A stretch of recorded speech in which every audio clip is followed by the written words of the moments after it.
Hi guys, welcome to the Government Services YouTube channel. So guys, again this is continuation of chapter 7, that is enforcement of the act. Previous video में हमने section 33 cover किया था, that is prohibition orders, जिसमें कि food safety officer का बहुत important role था. अगर आपने वो वीडियो नहीं देखी तो पहले जाइए प्लीज़ प्रीवियस वीडियो देखिए, सो आप इस वीडियो पे आके कंटिन्यू कर सकते हैं. यहाँ पे आप अपने राइट हैंड साइड पे आई बटन देख रहे होंगे टॉप राइट पे, तो उस पर क्लिक करके आप पहले प्रीवियस वीडियो देखिए और इस वीडियो पे आइए. सो स्टार्ट करते हैं सेक्शन 34. सेक्शन 33 में एज आई टोल्ड यू कि हमने प्रोहिबिशन ऑर्डर की बात की. So section 34 covers the provision of emergency prohibition notices and order. So emergency means जैसे कि हमने प्रीवियस वीडियो में देखा, प्रोहिबिशन ऑर्डर तभी इशू होता है जब कोई हेल्थ इशू या फिर हेल्थ रिस्क किसी कंज्यूमर को होता है, लेकिन यहाँ पे प्रोविजन है एमरजेंसी प्रोहिबिशन ऑर्डर का.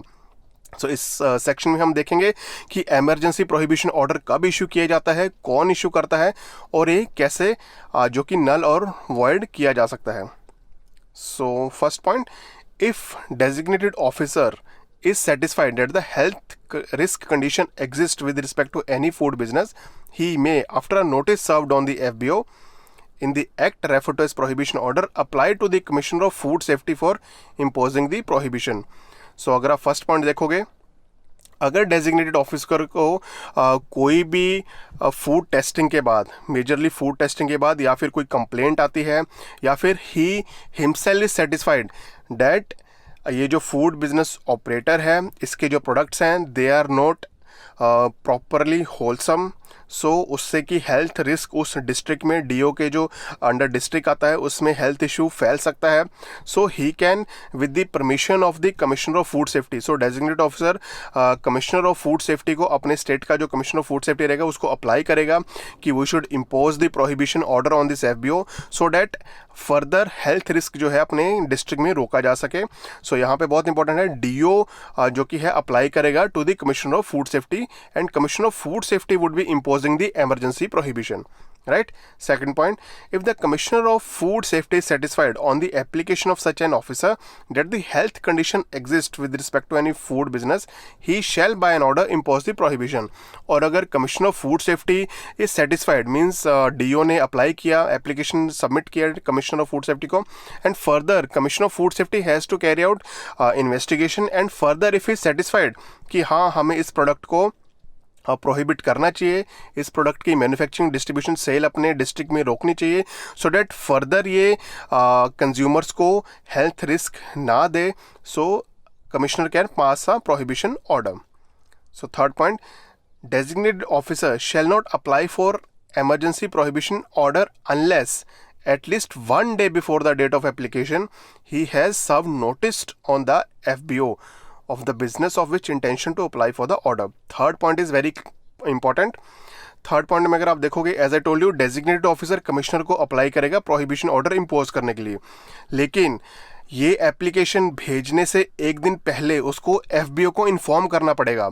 अगर आप देखोगे at least one day before the date of application, अगर डीओ को कमिश्नर ऑफ फूड सेफ्टी को एप्लीकेशन सबमिट करना है तो उससे एक दिन पहले उसको डीओ को इन्फॉर्म करना पड़ेगा कि हम ऐसा स्टेप लेने वाले हैं आपके बिजनेस के खिलाफ. सो ये बहुत इंपॉर्टेंट पॉइंट है. इसके अलावा अगर वो करेगा so that could be problematic, so इसलिए उनको डीओ को पहले इन्फॉर्म करना पड़ेगा. ये प्रोविजन है, ये एक्ट में दिया गया है.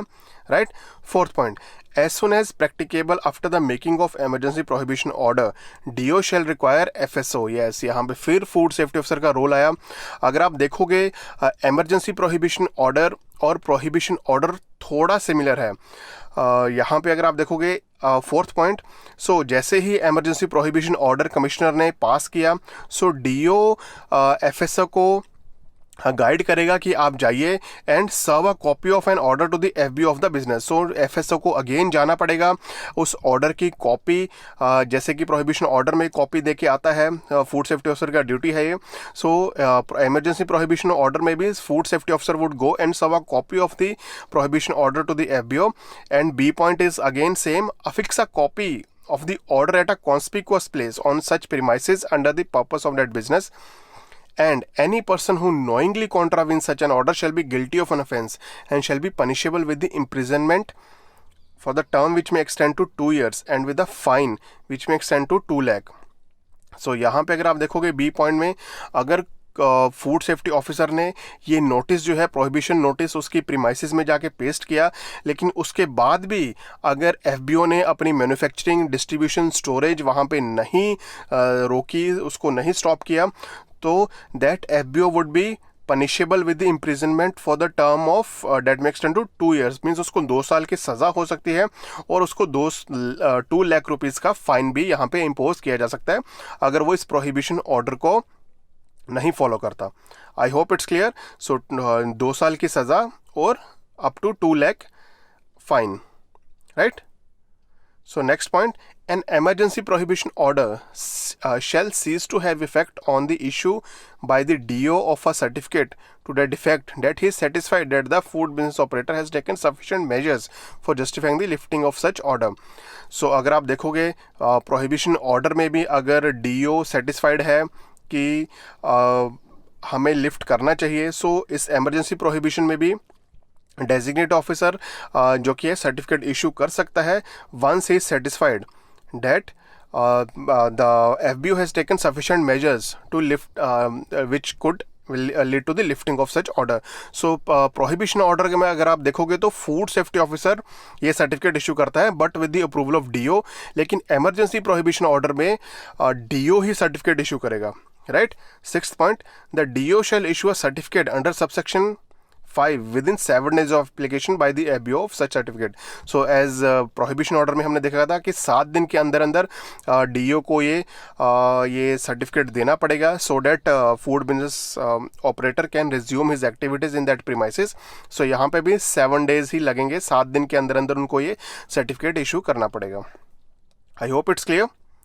So this was emergency prohibition order. So अब हम सेक्शन 35 यहाँ पे बात कर लेते हैं। दिस इज़ ये बहुत ही छोटा सेक्शन है, जस्ट एक ही इसमें सब सेक्शन आएगा। So section 35 is notification of the food poisonings. So अगर आप इसमें देखोगे first point, the Food Authority may by notification require registered medical practitioners carrying on the profession in any local area specified in the notification to report all the occurrence of the food poisoning coming to their notice to such officer as may be specified. So अगर आप देखोगे it's a very self-explanatory point कि food authority अपने जितने भी medical practitioners हैं, means उस area में जितने भी डॉक्टर्स हैं, उनको एक यहाँ पे नोटिफिकेशन देगा कि आपको हमें जितने भी फूड पॉइजनिंग के केसेस आते हैं हमें रिपोर्ट करने पड़ेंगे। सो इसका बेनिफिट क्या रहेगा, जैसे कि कोई भी person is not feeling well, he visit his doctor को वो विजिट करेगा। So doctor would find out कि ये फूड पॉइजनिंग का केस है। So doctor would come to know from that patient कि उसने क्या कंज्यूम किया, कौन सा ब्रांड का प्रोडक्ट कंज्यूम किया recently. So then he would report all this detail to food authority. So food authority accordingly can take an action कि कौन से प्रोडक्ट की हमें प्रॉपर सर्वेलेंस करनी चाहिए, either it is milk products, either it is meat products, right. So इससे एक वो हॉटस्पॉट्स फाइंड कर सकते हैं कि कौन से एरिया में फूड पॉइजनिंग ज़्यादा है, कौन से प्रोडक्ट्स के कारण फूड पॉइजनिंग जो कि फैल रहा है। So this would help all the FSSAI officers, food safety officers, DO, commissioner of food safety, to ensure कि इन सभी एक्टिविटीज़ को, अनहाइजीनिक एक्टिविटीज़ को रोका जा सके और safe and wholesome food provide किया जा सके। And I think this is a very good method of एक सर्वेलेंस का मेथड है। अगर आप अपने एरियाज़ में डॉक्टर्स को ये नोटिफाई कीजिए कि हमें जितने भी फूड पॉइजनिंग केस है हमें आप इन्फॉर्म करेंगे। So it's a very good method of surveillance in your area. I hope it's clear. So thank you guys, thank you so much for your time.